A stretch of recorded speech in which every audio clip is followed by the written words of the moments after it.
when I go there to be by myself, only me. No one can guess what I came there to see. There's a sun in the sky, there's a cloud drifting by. All kinds of birds make you wish you could fly. And in the distance I see someone waving at me. I hope that it's you. Assalamualaikum warahmatullahi wabarakatuh. Berjumpa lagi dengan saya Rizky Romansa. Berikut saya akan menjelaskan materi tentang listrik kelas 6 tema 4 semester 1. Mari kita ikuti. Nah, sekarang kita akan belajar tentang energi listrik pada kelas 6 semester 1 tema 4. Energi listrik kita akan belajar apa saja. Yang pertama yaitu tentang pembangkit listrik. Kita akan belajar bagaimana awal mula listrik dihasilkan, dari mana sumber dayanya. Berikutnya menghasilkan dan menyalurkan listrik. Setelah listrik dihasilkan, maka listrik akan disalurkan kemana? Kita akan belajar tentang itu. Tetap diikuti ya. Berikutnya kegunaan listrik. Apa saja sih kegunaan listrik pada kehidupan di sekitar kita? Berikutnya setelah kegunaan listrik, kita akan belajar bagaimana cara menghemat listrik. Kita akan mulai belajar tentang pembangkit listrik. Bagaimana listrik itu dihasilkan? Ikuti.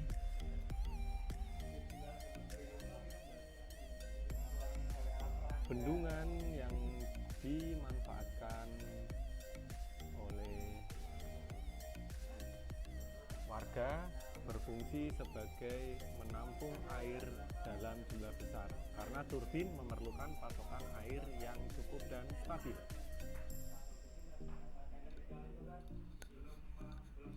Bendungan juga memiliki beberapa bagian, yaitu 1. Memiliki bagian yang disebut sebagai pintu air untuk kontrol debit air. Berikutnya, air akan dialirkan menuju bak penenang. 1. Bak penenang berfungsi untuk mengontrol perbedaan debit.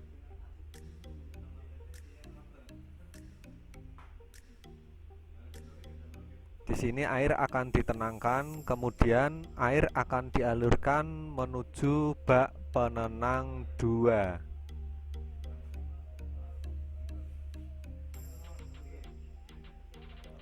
Air yang berlebih akan keluar secara bertahap melalui bak limpasan.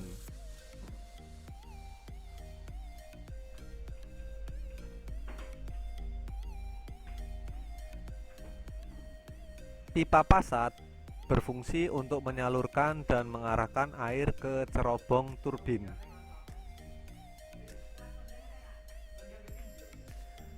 Salah satu ujung pipa pesat dipasang pada bak penenang, sedangkan ujung yang lain diarahkan pada cerobong turbin.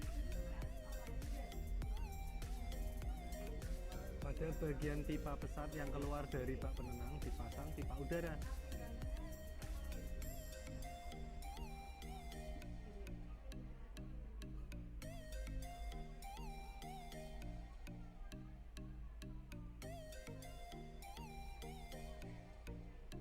Gaya jatuh air yang mendorong baling-baling menyebabkan turbin berputar. Turbin akan mengkonversi energi potensial yang disebabkan gaya jatuh air menjadi energi kinetik.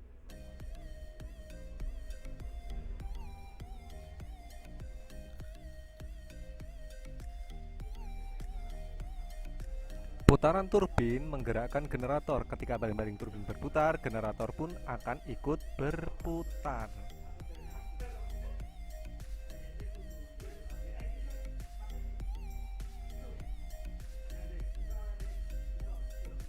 Generator memanfaatkan perputaran turbin untuk memutar kumparan magnet di dalam generator sehingga terjadi pergerakan elektron yang membangkitkan timbulnya arus listrik AC.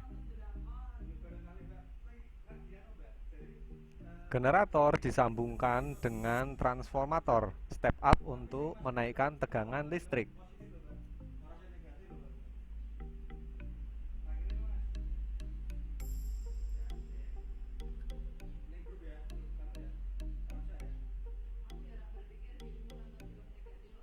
Saluran transmisi berfungsi untuk mengalirkan listrik dari PLTA ke rumah-rumah atau industri.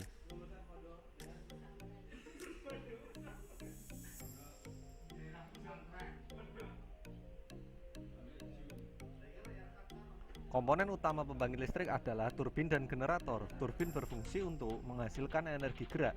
Generator berfungsi untuk mengubah energi gerak menjadi energi listrik.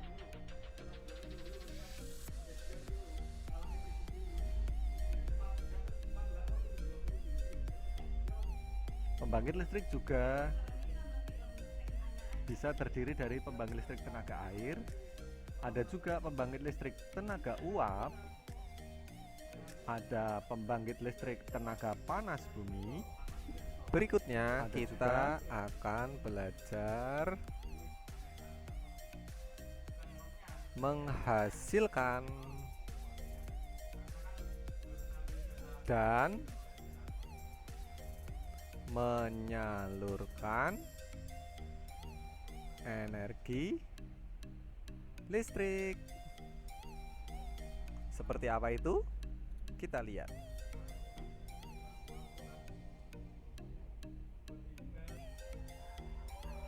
Menghasilkan listrik melalui PLTA, pembangkit listrik tenaga air, yang sebelumnya sudah dijelaskan bagaimana listrik dihasilkan mulai dari bendungan kemudian masuk ke generator akhirnya menghasilkan listrik. Berikutnya adalah menyalurkan listrik. Proses penyaluran energi listrik. Setelah energi listrik dihasilkan di pusat pembangkit, energi listrik tersebut kemudian dinaikkan tegangannya oleh transformator penaik tegangan hingga 500 kV. Baru kemudian disalurkan ke berbagai tempat menggunakan sistem transmisi yang dinaikkan di saluran udara tegangan ekstra tinggi atau disingkat SUTET, yang menyalurkan energi listrik dari pusat-pusat pembangkit. Setelah melalui SUTET yang melintasi wilayah pegunungan atau hutan-hutan, energi listrik kemudian masuk ke gardu induk. Di gardu induk, energi listrik diturunkan tegangannya oleh transformator penurun tegangan menjadi tegangan menengah 20 kV. Kemudian energi listrik disalurkan ke gardu-gardu distribusi dan diturunkan kembali tegangannya dalam gardu distribusi menjadi tegangan rendah sebesar 220 volt. Tegangan sebesar ini sudah sesuai dengan kebutuhan rumah tangga. Akhirnya energi listrik disalurkan ke rumah-rumah. Sumber energi listrik. Apa itu sumber energi listrik? Sumber energi listrik adalah benda-benda yang dapat menghasilkan listrik. Apa saja bendanya? Mari kita lihat. Yang pertama adalah baterai. Ketika baterai dihubungkan dengan rangkaian eksternal, elektrolit dapat berpindah sebagai ion di dalamnya, sehingga terjadi reaksi kimia pada kedua kutubnya. Perpindahan ion dalam baterai akan mengalirkan arus listrik keluar dari baterai sehingga menghasilkan kerja. Contoh alat-alat yang bisa digunakan sebagai sumber baterai energinya yaitu remote televisi, mobil remote control. Berikutnya sumber energi. Aki akan menyuplai energi listrik.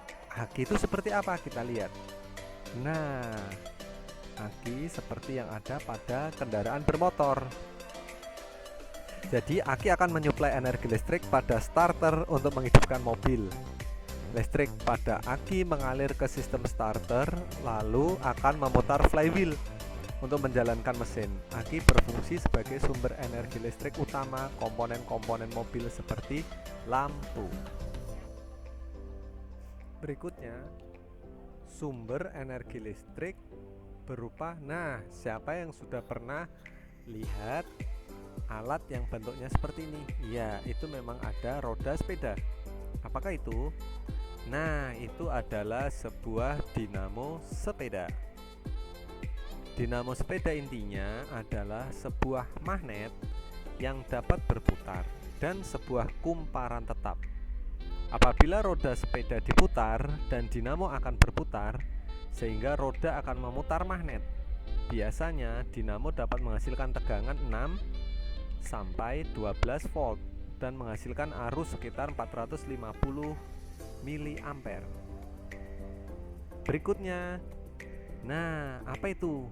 Iya, itu bentuknya seperti mesin motor. Apakah itu? Iya, itu adalah genset.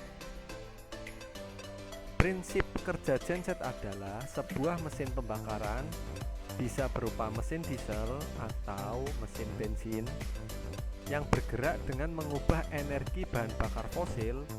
Energi bahan bakar fosil itu salah satunya premium atau pertalite atau pertamax atau solar.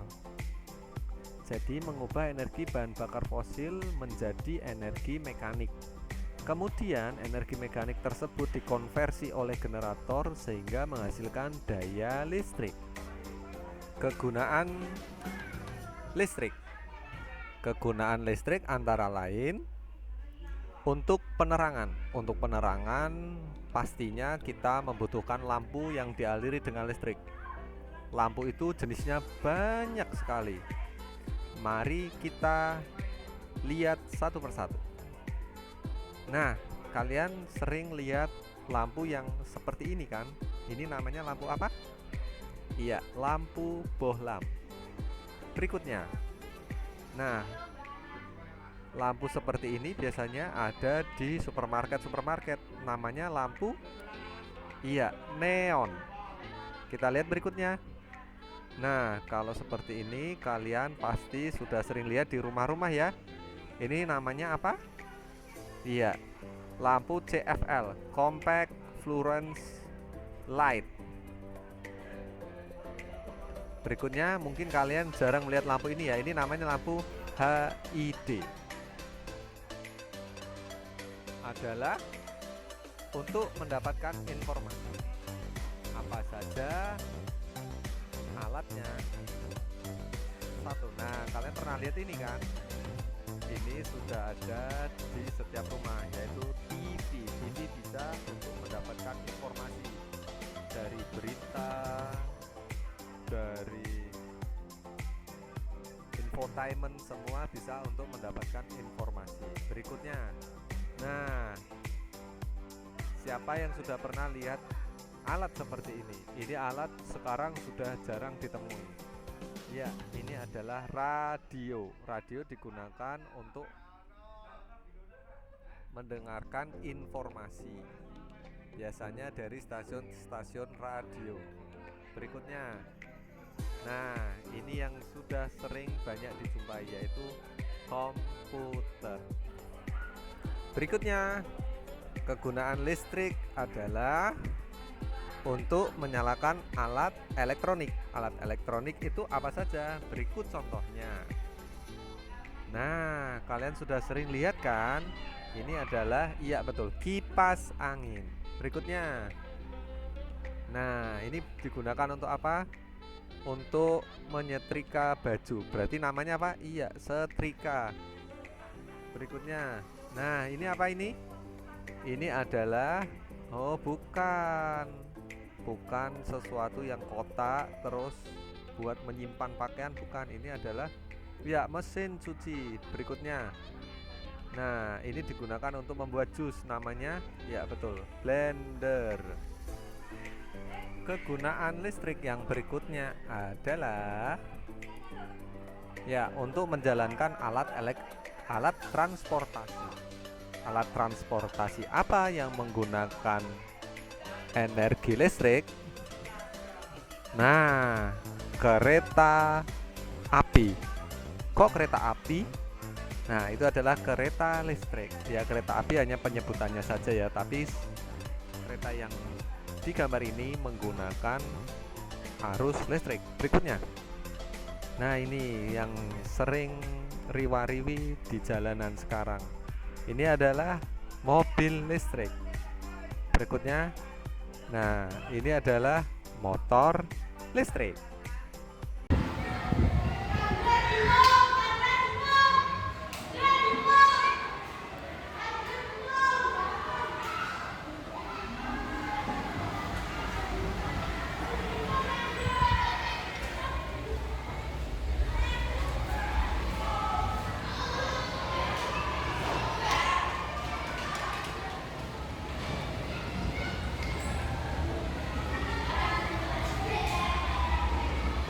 Kamu sedang apa? Sedang santai, Pak. Oh, sedang santai. Teman-temanmu pada mana? Nggak tahu. Sudah pada pulang ya? Sudah. Nah, kalau sudah teman-temannya pulang, lihat itu lampunya menyala kan? Padahal ini siang hari kan? Harusnya kalau siang hari supaya hemat bagaimana? Dimatikan. Dimatikan. Ini kipas anginnya menyala berapa? Menyala berapa? 3. 1 2. Menyala berapa? 2. Menyala 2. Supaya hemat bagaimana? Dimatikan. Dimatikan. Terus itu menyala speakernya. Speakernya masih menyala kan? Iya. Supaya hemat bagaimana? Dimatikan juga. Bisa nggak kamu mematikan? Bisa. Ayo sekarang kita coba matikan.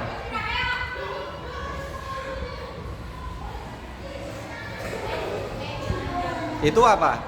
Ini tombol buat matikan. Oh ya, coba. Ya, Udah. ya. Yang kipas. Terus sekarang kipasnya.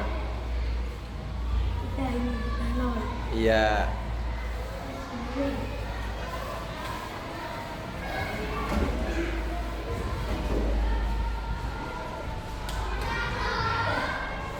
Iya. Terus apalagi yang belum dimatikan? Lampu. Oh iya, lampu.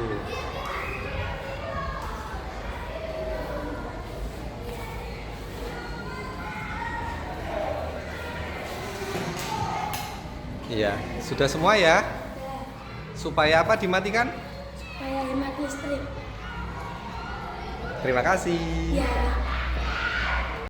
Berikutnya kita akan belajar bagaimana menghemat listrik. Kita tadi sudah belajar bagaimana cara listrik itu diproduksi, bagaimana cara listrik itu disalurkan, apa sumber-sumber energi. Nah, sekarang kita akan belajar bagaimana cara menghemat energi.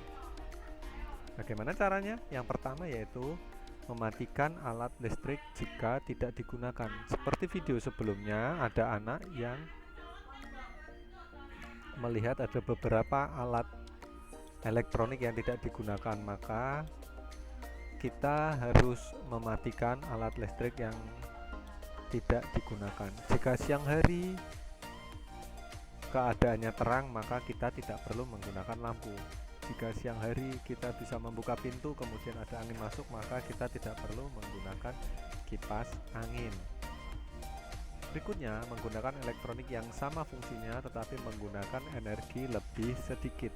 Nah, ini perlu kalian komunikasikan dengan orang tua kalian, karena yang bisa menentukan pemilihan alat elektronik yang sama fungsinya tapi menggunakan energi yang lebih sedikit, maka orang tua kalian bisa memutuskannya. Berikutnya, memakai alat elektronik seperlunya. Nah, ini juga harus dilaksanakan dengan baik. Berikutnya, menggunakan lampu hemat energi. Ini juga harus kita laksanakan. Ini kita bisa tempuh dengan cara menggunakan lampu yang hemat energi seperti lampu LED. Jadi dengan menggunakan lampu LED maka kita bisa menghemat listrik. Kenapa lampu LED lebih hemat? Karena lampu LED itu dilihat dari katanya, LED itu merupakan kepanjangan dari Light Emitting Diode. Jadi efisiensi listrik yang paling tinggi di antara jenis-jenis lampu lainnya itu adalah lampu LED. Energi yang dibutuhkan hanya sekitar 10% dari lampu pijar. Jadi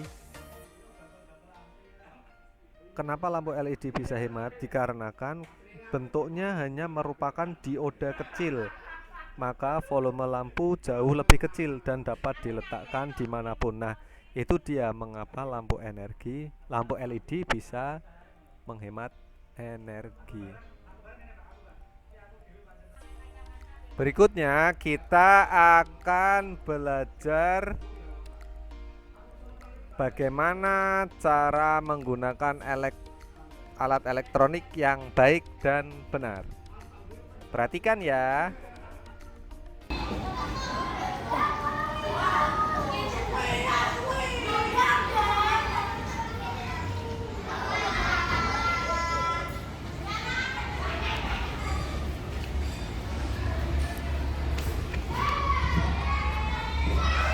Stop. Kenapa, Pak? Tanganmu basah. Oh iya. Kalau basah, jangan pegang steker, apalagi ingin memasukkan ke sumber arus. Bahaya. Bisa nyetrum.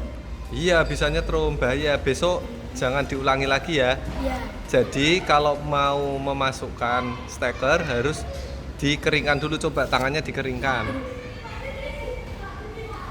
Nah, setelah itu pegang pelan-pelan. Nah, ada terasa nyetrum nggak? Enggak. Coba itu dinyalakan. Ya, bisa kan? Nah, hati-hati ya, besok lain kali ya. Iya.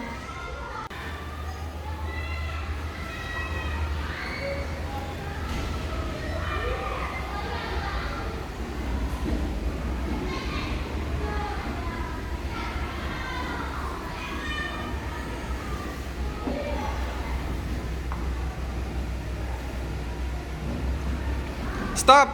Kenapa lagi, Pak? Jangan. Kamu ingin melepas itu. Iya. Kalau melepas itu coba, kamu tadi seperti apa tangannya? Yang pertama tadi seperti apa? Ini. Kabelnya kan yang dipegang. Coba dipegang kabelnya. Nah, itu jangan seperti itu. Nanti kalau kamu tarik kabelnya yang terjadi apa? Bisa nyetrum. Iya, bisa nyetrum dan kabelnya putus. Bahaya ya. Besok lagi jangan seperti itu, tapi dipegang. Nah, sama dipegang sumber arusnya. Nah, itu baru nanti kamu tarik ya, supaya aman. Jadi kalau dengan listrik yang hati-hati. Mengapa tangan basah dilarang memegang kabel listrik? Ayo, ada yang tahu atau punya pengalaman yang serupa? Iya, karena air dapat menghantarkan listrik dengan baik sehingga berbahaya. Dan juga karena manusia mengandung banyak ion. Plasma sel-sel kita merupakan larutan elektrolit yang cukup banyak, mengandung ion-ion sehingga dapat menghantarkan listrik dengan baik. Itu artinya kita akan kesetrum. Sudah tahu ya anak-anak, tolong diperhatikan jika tangan kalian basah, setelah kalian cuci tangan atau setelah kalian mandi, dilarang memegang kabel atau alat elektronik karena berbahaya, bisa tersetrum.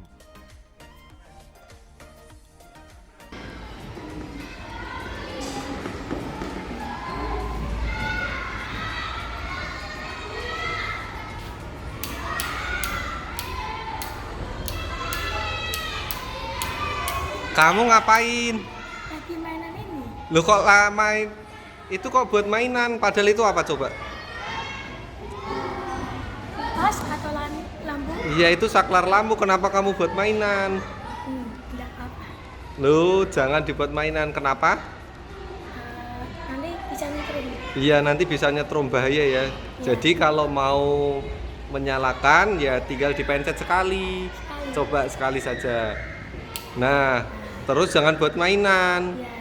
Takutnya nanti putus arusnya, bahaya ya. Ya. Nanti terjadi konsleting. Kalau mau mematikan cukup ditekan sekali, coba. Tekan sekali. Ya. Ya, ingat ya, jangan Ya. buat mainan ya. Ya. Terima kasih. Sama. Berikutnya, mengapa anak-anak dilarang bermain saklar? Kenapa? Ada yang tahu? Mari kita lihat jawabannya. Ketika ampere perangkat elektronik naik, colokan listrik akan mengalami overheating atau mengalami kenaikan kepanasan yang lama-lama membuatnya meleleh atau mungkin terbakar. Seram ya? Setiap stop kontak memiliki batas kekuatan ampere.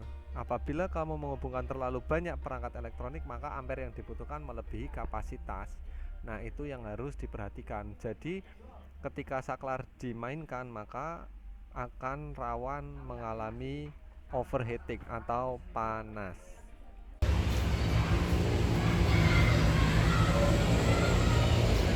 Hei, kamu sedang apa? Membersihkan ini. Tadi membersihkannya, coba jangan pakai tangan ya. Ya. Apalagi tanganmu nanti masuk ke lubang sumber arus. Nanti kamu bisa tersetrum. Jangan sekali-kali tangannya kemasukan situ. Di sebelahmu kan ada itu alat pembersih itu. Nah, lebih baik menggunakan itu. Ya, coba dibersihkan pakai itu saja.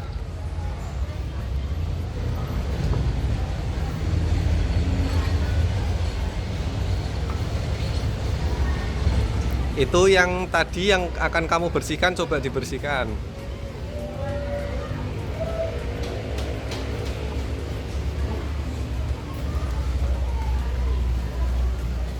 Sudah? Diingat-ingat ya, jangan membersihkan menggunakan tangan.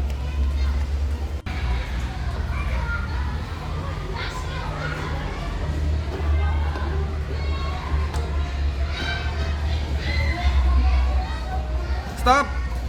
Kamu mau apa? Memperbaiki ini, Pak. Kamu bisa listrik.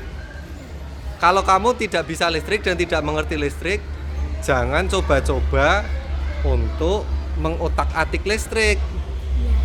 Karena bahaya, Bahaya. bisa menyebabkan Bisa menyebabkan korsleting. iya konsleting. Lebih baik kamu bertanya dulu kepada orang yang paham atau orang yang tahu tentang listrik ya. Ya. Jangan diulangi ya. Oke. Berikutnya, mengapa kita harus memanggil ahli listrik jika akan memperbaiki jaringan listrik?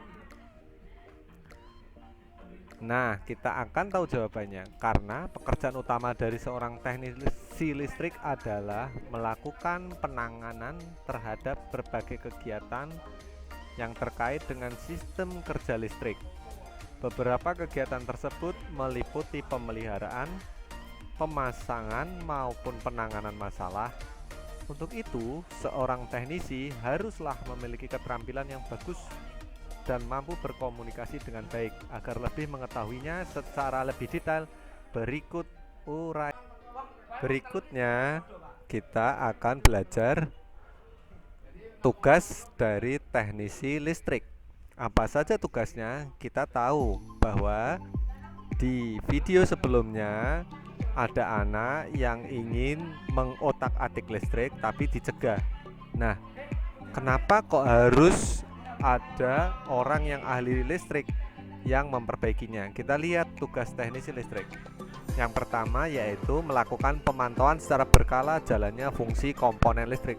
Jadi, komponen listrik itu harus dipantau karena dia juga bisa mengalami yang namanya rapuh. Berikutnya, merencanakan pemasangan komponen listrik. Jadi komponen-komponen listrik mana yang harus dipasang. Berikutnya, menghitung jumlah biaya dan juga material yang akan digunakan. Biaya dan materialnya akan dijabarkan pada perencanaan yang akan dibuat oleh teknisi listrik. Berikutnya, teknisi listrik melakukan perbaikan pada komponen yang mengalami kerusakan.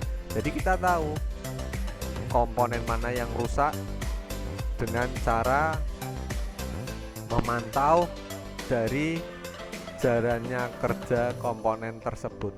Jadi itu tugas teknisi listrik. Apakah itu sudah berakhir? Mari kita lihat. Ternyata masih ada, yaitu teknisi listrik bekerja untuk mengatasi gangguan ataupun masalah yang terjadi pada sistem listrik. Karena teknisi listrik ketika akan menentukan bahwa sistem listriknya itu rusak atau tidak, maka teknisi listrik menggunakan alat-alat pemantau yang menunjukkan indikator bahwa alat itu rusak. Jadi akan dites, akan dicoba jika alat itu rusak atau tidak. Maka yang akan mengetes itu teknisi listriknya. Itu tadi tugas-tugas dari seorang teknisi listrik. Apakah kamu pernah lihat ada orang yang bekerja sebagai teknisi listrik di sekitarmu? Nah, ada juga tambahan-tambahan yang harus diusahakan oleh seorang teknisi listrik, yaitu kita akan mengetahui apa saja alat-alat keamanan yang digunakan jika seseorang bekerja sebagai teknisi listrik. Tetap ikuti ya. Alat perlengkapan diri yang digunakan antara lain sarung tangan atau glove, sepatu atau alas kaki, dan juga pelindung kepala. Itu harus digunakan oleh teknisi listrik. Selamat belajar anak-anak.